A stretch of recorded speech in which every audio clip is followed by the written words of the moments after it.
bisimillahi rahmaani rahim ñu ngi sant yàlla bu baax di julli ci sangub sang yi sallallahu alayhi wa sallam donc tey mu nekkoon 49e sortie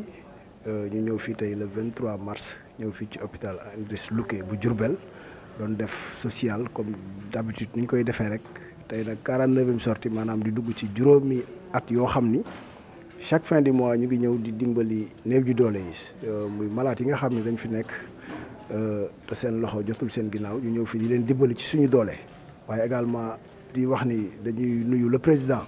muy Xabane Gueye tey mu nekk ci tugal waaye nekku fi mais wax dëgg yàlla ñu taxawu ko fi tey ñu ànd ak frère am ak soxnaam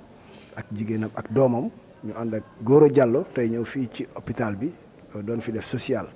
la may wax ni social bi nag du ma noppee di wax ni dañuy lancer un appel à toutes et à tous donc rawatina les autorités yi nga xam ne ñoo nekk njaareem lii ñuy def état la waroon donc état Sénégal ñoom la waroon parce que ñun social boobu ba léegi ñu ngi koy def te amuñ ci tànku gannaaw tànku kanam rek lañ ci am parce que chaque fin du mois ñu jaayante ñi nga xam ne ñu ngi ci bitim réew di ci def seen doole ak seen ñaq ak waa marché Ndoumbé Diop di boole seen i dërëm ak seen ñaar dërëm ñu koy indi di ko def ci malade yi damay wax ni lii jaamu yàlla ci jaam ña la parce que fekk malade bi feebar amul lu mu fajoo nga dimbali ko ci sa doole dara gënu ko rëy ci àdduna kon dañuy lancer waat un appel chaque jour ma di ko wax ñi nga xam ne ñooy autorité di bonne volonté wala ñi nga xam ni suñu borom dara jaal na leen jox leen yenn yoo xam ni wax dëgg yàlla nañ jàpp ci social te xam ni social mu ngi fii ci Diourbel nekk fii ci Diourbel ki ko initié di Xabane Gueye ànd ak man Cheikh Kandji Mboup Babacar Seck Diop imam Cheikh Diagne tey ñoom ñu am ngant ak Abdou Lahad Faye donc ñu ñëw fi tey di wax ni kàddu yooyu daal lañ ni woon bu ñëwee danañ ko yëkkati di ñaan nag lépp loo xam def nañ ko wala jaamu na yàlla na ko suñu borom barkeel ci barke Seydina Mohamed ci weeru koor wi nga xam ni moom lañ ñëw donc loolu daal moo nekkoon kàddu yi di wax ni ñu ngi nuyu ñëpp di gërëm ñëpp di wax ni asalaamaaleykum wa rahmatullah jërë ngeen jëf. asalaamaaleykum wa rahmatullah maa ngi leen di siyaare ñëpp di kontaanaan bu baax a baax ci fekkee gi ma fekkee maanaam acte bu noble bu rafet macha allah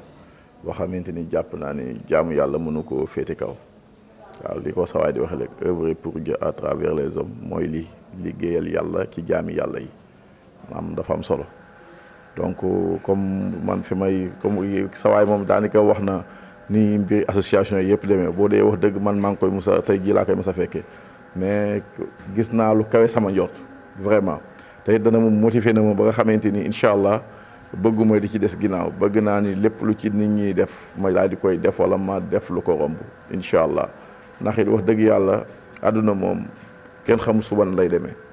te yàlla daf ñoo bind ñu nekk ay doomi aadama pour ñuy dimbalante ak di jàppalante donc maanaam yàlla àll mayul day aale waaw day dénkaane rek donc li nga yor lu mu tuut mën nga ko partager ndax suñ boobu moo bëgg kuy partager maa ngi sant bu baax nag ci fekkee gi ma ko fekkee wax dama koo mënewut waaye mbégte mi yaatu na maa ngi woote ñëpp rek ku nekk yéen ñi nga xamante ni yéen nekk ci diaspora bi surtout ñi nga xamante ni ñoo dëkk Bawal di Diourbel waa lii ku ko gis fekke ko da nga am maanaam benn sentiment boo xamante ni diñ ci bëgg a def loo mën ak loo mënul